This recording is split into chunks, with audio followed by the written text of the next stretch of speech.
Hello friends, आप सभी का आपके अपने यूट्यूब चैनल डिस्कवर राजस्थान में स्वागत है।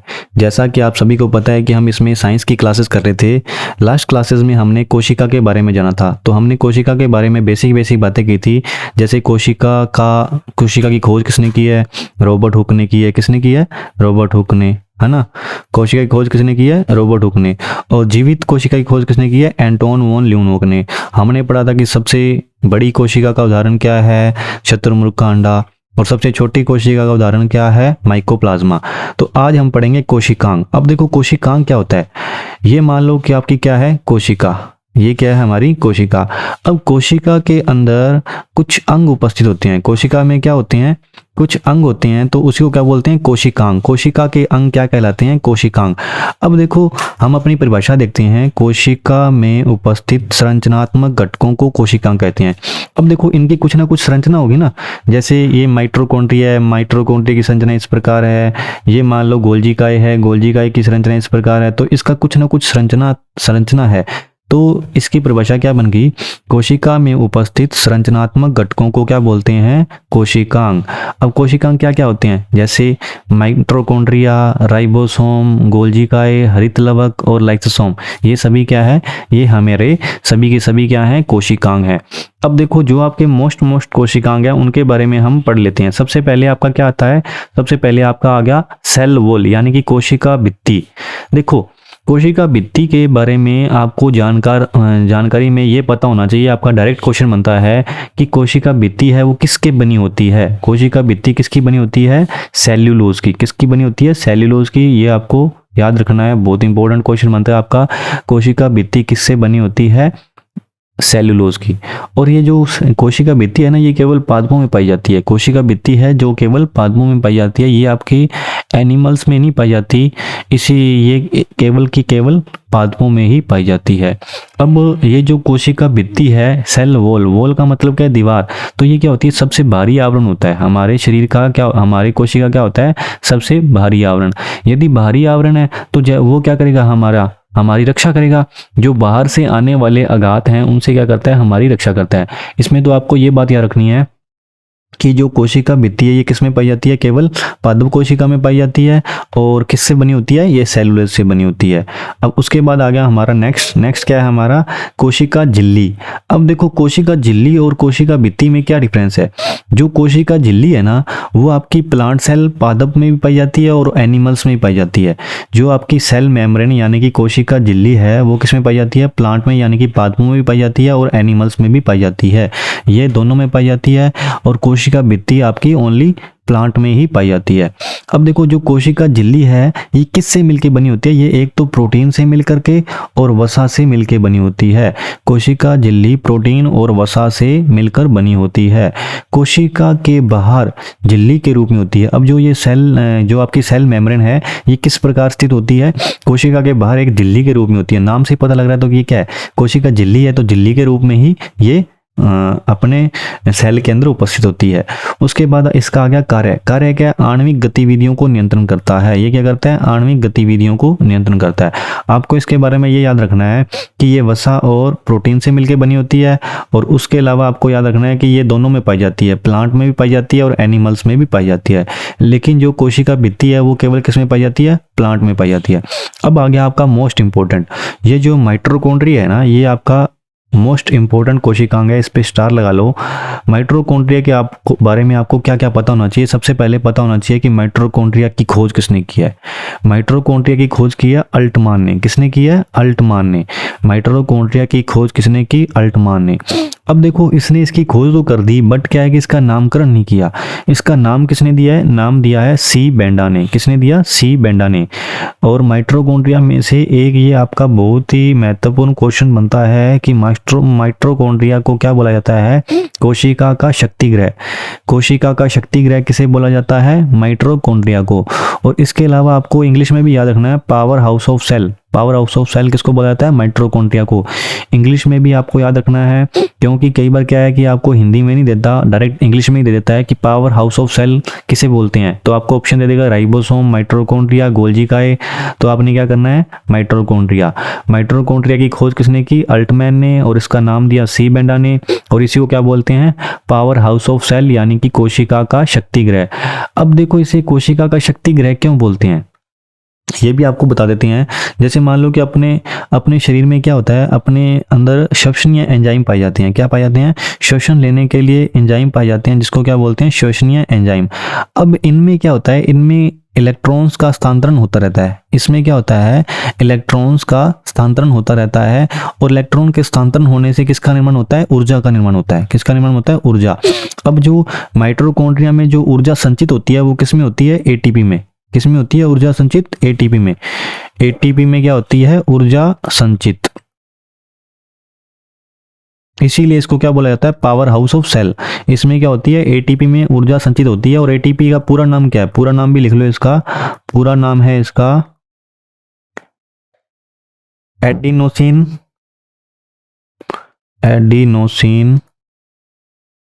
ट्राइफॉस्फेट। क्या है? Adenosine triphosphate. ये इसका क्या नाम है? पूरा नाम। एडिनोसिन ट्राइफॉस्फेट किसका नाम है? कोशिका जो आपका माइटोकॉन्ड्रिया है, माइटोकॉन्ड्रिया की ऊर्जा संचित होती है वो किसके रूप में होती है? एटीपी के रूप में। और एटीपी का पूरा नाम है एडिनोसिन ट्राइफॉस्फेट। अब ये दोनों चीजें आपको याद में रखनी थी माइटोकॉन्ड्रिया के लिए, ये आपके इंपॉर्टेंट क्वेश्चन बनते हैं। उसके साथ में ये भी आप पढ़ो तो पढ़ लो, ये क्या होती है? इसमें दोहरी झिल्ली पाई जाती है। कैसी झिल्ली पाई जाती है? दोहरी झिल्ली पाई जाती है। और इसकी आकृति कैसी होती है? गोलाकार या अंडाकार। अब देखो अंडाकार भी, अंडाकार का मतलब पता है क्या होता है? गोलाकार तो बिल्कुल गोल होगी, और अंडाकार कैसी होगी? अंडाकार, ये अंडे का आकार थोड़ा ऐसा होता है, इसीलिए इसकी आकृति कैसी होती है? गोलाकार या फिर अंडाकार, दोनों में से कोई भी हो सकती है। इसके बाद आपका आ गया लवक। इसके बाद क्या आ गया आपका? लवक। अब लवक में देखो आपको क्या पता होना चाहिए। देखो लवक है ना, लवक का काम क्या है, एक तो ये आपको पता होना चाहिए। और लवक है वो कितने प्रकार के होते हैं, ठीक है। अब देखो लवक में देखो ये इसकी परत कैसी होती है? दोहरी परत होती है। और ये क्या काम आता है? प्रोटीन का संश्लेषण करने के काम आता है। देखो आपको जो इंपॉर्टेंट है वो मैं आपको बता रहा हूँ। देखो लवक है ना, ये 3 प्रकार के होते हैं। एक तो वर्णी होते हैं, एक अवर्णी होते हैं, और एक हरित लवक होते हैं।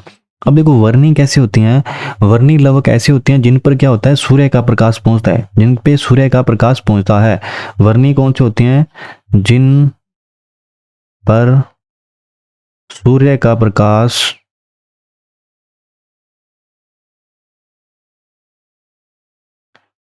डायरेक्ट पड़ता है, ठीक है। अब देखो वर्णी होते हैं उन पे क्या होता है? सूर्य का प्रकाश डायरेक्ट पड़ता है। अब देखो आप पौधे में कैसे भाग होते हैं जहाँ पे सूर्य का प्रकाश डायरेक्ट पड़ेगा? फल पे पड़ता है, फूल पे पड़ता है, बीज पे पड़ता है। तो ये आपके किस में हो गई? वर्णी में। और वर्णी कैसा होता है? रंगहीन होता है। वर्णी कैसी होती है? रंगहीन। अब देखो उसके बाद आ गया आपका अवर्णी। अवर्णी क्या होगा? जिसमें सूर्य का प्रकाश नहीं पड़ेगा, सूर्य का प्रकाश नहीं पड़ेगा। अवर्णी में क्या है? सूर्य का प्रकाश नहीं पड़ता। अब देखो पौधे का ऐसा भाग देखो जहां सूर्य का प्रकाश नहीं पड़ता, जैसे कि आपका जड़ हो गया है ना, जड़ में क्या है? सूर्य का प्रकाश नहीं पड़ता। तो और क्या है? भूमिगत भाग, जैसे जो पौधे के अंदर नीचे भूमि के अंदर होगा तो उस पर आप प्रकाश नहीं पड़ेगा। तो इसीलिए ये जो भूमिगत भाग होगा पौधे का वो भी किस में आ जाएगा? अवर्णी में। और यहाँ पे प्रकाश नहीं पहुंचेगा, और ये कैसा होता है? रंगहीन। अब उसके बाद आ गया आपका एक हरित लवक। हरित लवक क्या होता है? पत्तियों का जो हरा रंग होता है वो किसके कारण होता है? हरित लवक के कारण होता है। और हरे रंग के लिए जो उत्तरदायी है वो क्या है? क्लोरोफिल। तो आपका डायरेक्ट क्वेश्चन बनता है कि पत्तियों का हरा रंग किसके कारण होता है? तो ये क्लोरोफिल के कारण। तो ये आपको मोस्ट इंपोर्टेंट लगा लो, ये आपको याद होना चाहिए लवक में कि पत्तियों का हरा रंग किसके कारण होता है? क्लोरोफिल के कारण। तो ये याद रख लोगे, पत्तियों का हरा रंग किसके कारण होता है? हरित लवक यानी कि क्लोरोफिल के कारण। अब आ गया हमारा लाइसोसोम। अब लाइसोसोम में आपको याद करने के लिए जो मैं आपके लिए इंपॉर्टेंट है वो मैं आपको स्टार लगाता जाऊंगा। सबसे पहले आपको देखो लाइसोसोम की खोज किसने की, ये आपको पता होना चाहिए। तो लाइसोसोम की खोज किसने की है? डी दुबे ने। किसने की? डी दुबे ने। और इसकी आकृति कैसी होती है? गोलाकार झिल्लीनुमा संरचना में पाया जाता है। ये लाइसोसोम कैसे पाया जाता है? गोलाकार झिल्लीनुमा संरचना में। और ये आपको मोस्ट इंपोर्टेंट बात बनती है आपकी, लाइसोसोम को क्या बोला जाता है? आत्मघाती थैली। लाइसोसोम को क्या बोला जाता है? आत्मघाती थैली या फिर सुसाइड बैग। सुसाइड बैग किसको बोला जाता है? लाइसोसोम को। और कोशिका का पाचन तंत्र भी किसको बोला जाता है? लाइसोसोम को। कोशिका का एटम बॉम्ब भी किसको बोला जाता है? इसको, लाइसोसोम को। तो आपको इसमें क्या याद रखना है? आपको इसको याद रखना है लाइसोसोम की खोज किसने की है? सी डुबे ने और डी दुबे ने। और उसके बाद आपको याद रखना है लाइसोसोम को क्या बोला जाता है? आत्मघाती थैली या फिर सुसाइड बैग। अब आ गया आपका गोल्जी काय। अब देखो गोल्जी काय में क्या है? गोल्जी काय की खोज किसने की है? तो नाम से ही पता लग रहा है गोल्जी काय, तो इसकी खोज किसने कर दी है? कैमियो गोल्जी ने। किसने की? कैमियो गोल्जी ने। और कब की? 1831 में।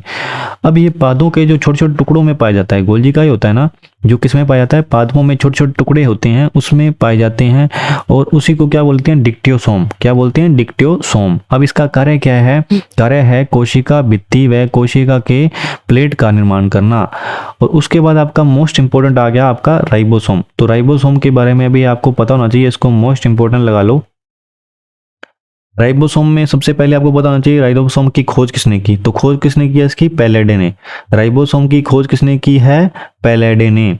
तो ये आपको याद रखना है कि राइबोसोम है उसकी खोज किसने की है? पैलेडे ने।